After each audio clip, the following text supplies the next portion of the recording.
Hola, muy buenas a todos. Soy Francesc Román y hoy voy a explicaros a cómo hacer un ejercicio de equivalencias en el cual nos dan un triángulo y nos piden que lo pasemos a un rectángulo. Este ejercicio es muy sencillo, muy fácil y muy rápido. Vale, primero de todo tenemos que ver en qué se parece un triángulo a un cuadrado, a un rectángulo, perdón. Vale, el área tiene que ser la misma para que para que sean equivalentes. Entonces, nosotros en este triángulo sabemos que el área es la base, vamos a ponerle el nombre, la base, y se multiplicará por la altura partido entre 2. Entonces, la altura, para encontrarla, hacemos una recta perpendicular a la base, que pase por el punto más alto, y este segmento de aquí será mi altura, es decir, la altura de mi triángulo.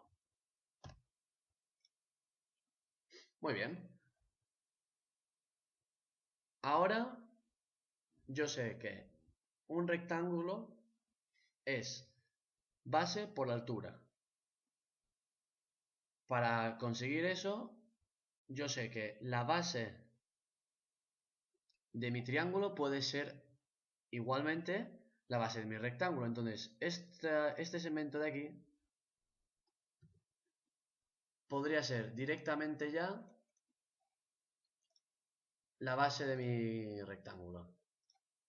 ¿Vale? Es decir, B sería lo mismo que B'.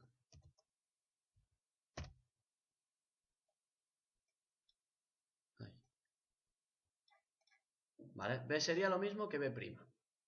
Muy bien. Y nosotros sabemos que la altura será la mitad. Porque claro, nosotros, por lo que he dicho antes, altura del rectángulo es igual a la mitad de la altura del triángulo. Entonces, lo que hay que hacer es buscar el punto medio de la altura, que sería este de aquí, y hacemos una recta paralela a la base que pase por el punto medio. Entonces, esta nueva altura que se me quedaría, esta de aquí, sería altura prima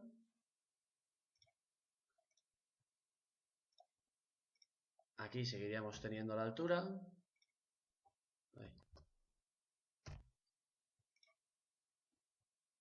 Y nosotros lo que tendríamos que hacer ahora es terminar el rectángulo, que básicamente recta perpendicular por este punto, recta perpendicular por este punto. Y aquí podemos ver un rectángulo, el cual tendría la misma área que el triángulo que teníamos inicialmente. Esto ha sido todo, espero que os haya servido mucho el vídeo y nos vemos en la próxima. Adiós.